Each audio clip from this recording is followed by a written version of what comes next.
اسرائیلی فوج نے شمالی غزہ میں جبالیہ پناہ گزین کیمپ پر حملہ کر دیا۔ جبالیہ اور مغازی پناہ گزین کیمپ پر اسرائیلی حملے میں 44 فلسطینی شہید ہو گئے، 80 سے زیادہ زخمی ہوئے۔ اسرائیل کی جانب سے شمالی غزہ میں پناہ گزین کیمپ پر مسلسل حملوں سے شہادتوں میں مسلسل اضافہ ہو رہا ہے۔ 7 اکتوبر 2023 سے اب تک اسرائیلی حملوں کے نتیجے میں کم از کم 42,500 فلسطینی جامع شہادت نوش کر چکے ہیں، جبکہ 99,546 زخمی ہوئے ہیں۔ حماس کی جانب سے 7 اکتوبر سے اب تک 1139 اسرائیلی فوجی ہلاک کر دیے، جبکہ 200 سے زائد کو قیدی بنایا گیا ہے۔ حماس نے واضح کیا ہے کہ اسرائیلی قیدیوں کو اس وقت تک رہا نہیں کیا جائے گا جب تک اسرائیلی قید میں موجود فلسطینیوں کو رہا نہیں کیا جاتا اور اسرائیلی فوجیں واپس چلی نہیں جاتی۔ ایران کی سپریم لیڈر آیت اللہ خامنائی نے کہا ہے کہ حماس کے رہنما یحییٰ سنوار کی شہادت محور مزاحمت کو نہیں روکے گی۔ ایران کی سپریم لیڈر آیت اللہ خامنائی نے اپنے ایک بیان میں کہا کہ حماس زندہ ہے اور زندہ رہے گی۔ یحییٰ سنوار کی موت سے ہونے والا نقصان بلا شبہ تکلیف دہ ہے۔ یحییٰ سنوار مزاحمت اور جدوجہد کا چمکتا ہوا چہرہ تھے۔ وہ پختہ عزم کے ساتھ جابر اور جارے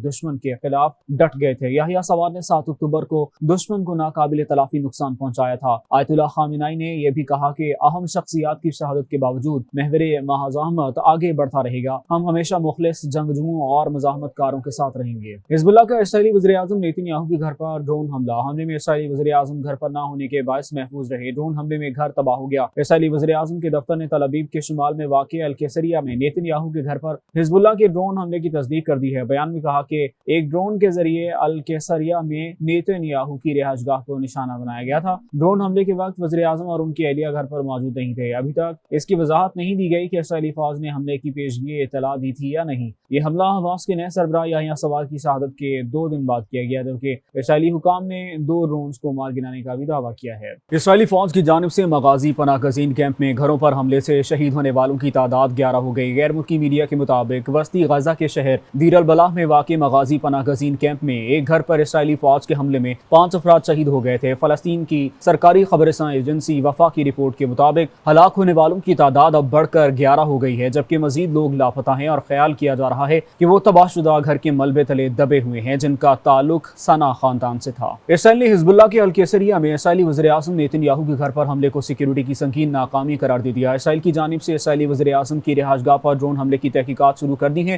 اسرائیلی آرمی ریڈیو کے حوالے سے بتایا کہ اسرائیلی سیکیورٹی سروسز قیصریہ میں ہونے والے ڈرون حملے کو انتہائی سنگین سیکیورٹی ناکامی کے طور پر دیکھ رہی ہے اور سیکیورٹی کی خلاف ورزیوں کی تحقیقات شروع کر دی ہیں۔ اسرائیلی فوج کے حملے میں معروف فلسطینی مصورہ میسین الخطیب بھی شہید ہو گئیں۔ اسرائیلی فوج کی طرف سے گزشتہ شب جبالیہ کیمپ پر حملہ کیا گیا تھا۔ اس حملے میں مشہور اسرائیلی مصورہ بھی شہید ہو گئیں۔ میسین الخطیب نے جولائی میں ایک انسٹاگرام پوسٹ میں لکھا تھا، ہمیشہ میرے لیے دعا کریں اور مجھے مت بھولیں۔ میں ٹی وی چینلز پر صرف ایک نیوز ٹکر نہیں بننا چاہتی، میں ایک کہانی ہوں۔ یونیسیف نے غزہ کو 10 لاکھ فلسطینی بچوں کے لیے جہنم قرار دے دیا۔ اقوام متحدہ کے ادارے برائے اطفال کے ترجمان کا کہنا ہے کہ اسرائیل حماس جنگ میں بچوں کو روزانہ ناقابل بیان نقصان پہنچا رہا ہے۔ 1 سال کے دوران ہر روز تقریباً 40 بچے مارے گئے۔